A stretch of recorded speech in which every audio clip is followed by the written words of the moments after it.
Hello, my name is William James. I'm the host of The Bald Book Geek. So I was tagged. I've not done a tag on this channel in a very long time. Hello, my name is William James. I was tagged in a booktube tag. I've not been tagged in a very long time in anything. So this is cool. I'm looking at my computer now. I was tagged by Tornado Creator in the Modern Literary Canon Tag. This tag not only looks really interesting, I think it's going to be a fun discussion and a fun way of looking at modern literature. Before we get going, all of my links, info and everything down below. Let's start the show. Question 1. What 5 authors form your modern canon literary foundation? Authors no longer with us, published in the last 100 years, who work stood the test of time. We are going to go into some stuff here. So first I'm going to start with Frank Herbert. He wrote Dune.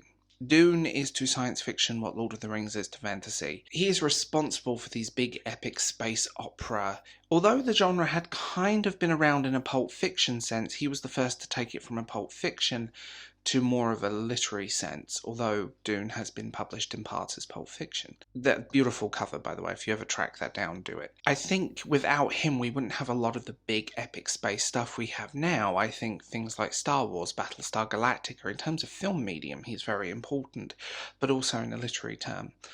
Then we go, speaking of the devil, J.R. Tolkien. The backbone of the epic fantasy genre, that kind of set the standards very high and created a beautiful rich world with beautiful rich characters and layers, and everything is there. He is responsible for it. He helped he did create it. He created the modern epic fantasy that we are very familiar with and steered it away from the heavy burdened legends of the Victorian King Arthur novels. If you read fantasy, his influence is everywhere. And staying on fantasy, Robert E. Howard, lesser known writer, but equally as important as Tolkien, who created the sword and sandals, sword and sorcery type fantasy.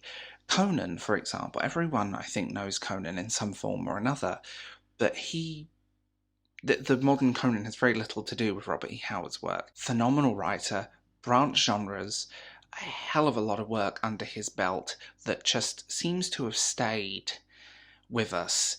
And people don't even see it. He's in the background of so much. Harper Lee. Now this one's probably quite an easy one. It sounds really bad. I love To Kill a Mockingbird. It's one of my favourite literary fiction novels. But it is kind of the misery memoir. But it's also responsible for that lyrical floating writing. It's responsible for that kind of trend that happened when that novel came out. It was the only novel published within her lifetime. Really, we don't count Go Set a Watchman because that was the first draft. It's not a sequel, it's the first draft. Beautiful writing, beautiful lyrical writing, and we're going more into more beautiful lyrical writing, and this is borderline. I warn you, this is like touching the 100-year mark, nearly. F. Scott Fitzgerald. And now hear me out on this one. Read Tender in the Night. Then read the epic dramas. Read these novels that come after. His influence in writing, he died thinking he was a failure, but his influence in writing has stayed with us. And you can see it. How many stories echo his in some form or another? That kind of fast, fresh writing in that first-person narrative in places. Just a great writer, and I think he's responsible for so much, although I don't think he gets the credit that he deserves. Ooh, here we go. Question 2. What 5 still living authors do you believe have a literary legacy that is already firmly established as a modern classic? This question proved so hard for me to answer because one of the writers, maybe I should have included in the top one, so I'll give her an honourable mention because she only passed away, well, not that long ago, which is terrifying, but Anne Rice. So that's my honourable mention. A genre-crossing writer that really did establish and bring back vampires to the modern consciousness. Most modern vampire media owes its existence to Anne Rice, i.e. The Lost Boys, great film. Even Bram Stoker's Dracula the movie took some influence from Anne Rice, I'm sure of it, and that kind of influence has trickled down into so much of the media that we consume that it's almost subconscious. But she's my honourable mention. But in picking the rest of these, I'm going to leave this one really open because I believe people like great writer, genre crossing again, she's now in her 70s, great. Practical Magic is her most well-known book, but things like The Dove Keeper, she very much blurs those lines and that kind of squish into everything. And it's great. And I will put that one out there. Then it got more complicated because I was looking at my books, I was looking at everything, and I realised that there are about 100 writers I could easily pick from that lot. And it was so much harder, I thought. And that's where I kind of fell apart on this question, because my taste in books tends to be all over the place. And I'm reading so much indie, but I don't know what happens with indie books after the writer passes away. Do they cease to exist? Do they go into same public domain? I mean, there's great indie writers that I think have set a standard very recently, but there's so many others.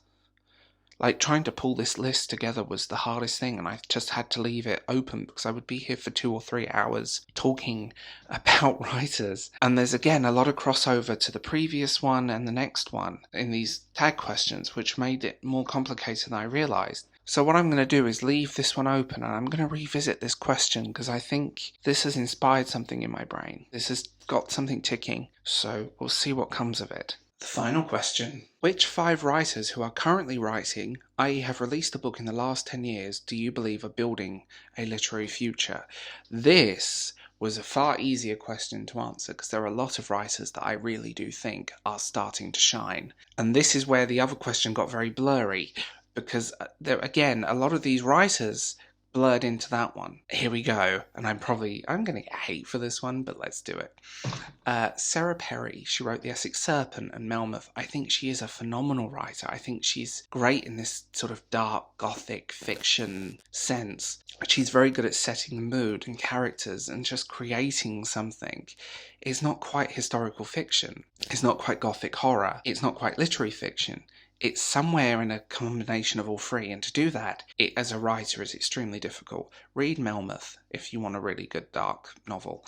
Read The Essex Serpent or After Me Comes the Flood. Great novels. James Smythe, a British science fiction writer with a very close current near future science fiction. He's a I use this word a lot, but he's a great writer, and he's, again, very good at setting the mood. I've read every single book that man has written. I've gone back to his in the books several times, and I think it's just science fiction future legacy of a writer. I think he's very underrated currently, but I think he will step into that classic science fiction frame in decades to come, just because of the way his writing is formed and these very human science fiction stories.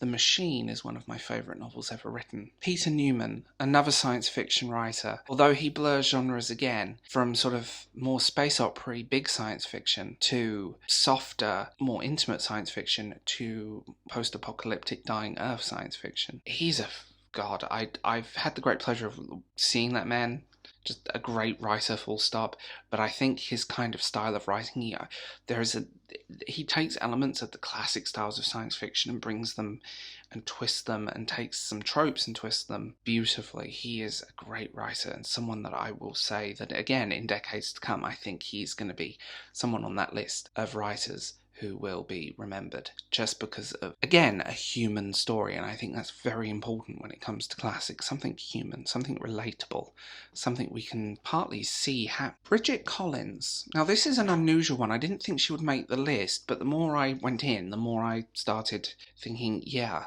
she's only written 2 books, but I think she's got the makings of a great classic writer. They tend to fall into magical realism. That's not a bad thing. Read her books. They're kissing novels, as she would openly say, and that's again a compliment. Magical realism, blurring the lines into a bit of historical fiction, and just great writing, full stop. Final one on this list is probably a bit controversial for some reason, but I think, again, he's a writer that's going to take time to get the appreciation he deserves. But Jay Kristoff, he's very good at writing again, genre fiction, dark fantasy, twisted fantasy. I think he's a writer that has really proven himself. And I think my personal opinion is that in decades to come, people are going to revisit his work and go, this is good.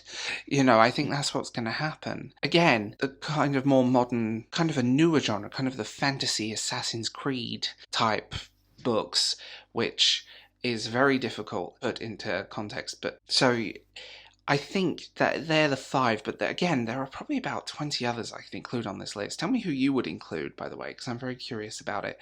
And thank you to Tornado Creator for tagging me in this. I don't know who to tag because I'm really out of the booktube loop. So if you guys are interested in doing this, consider yourself tagged.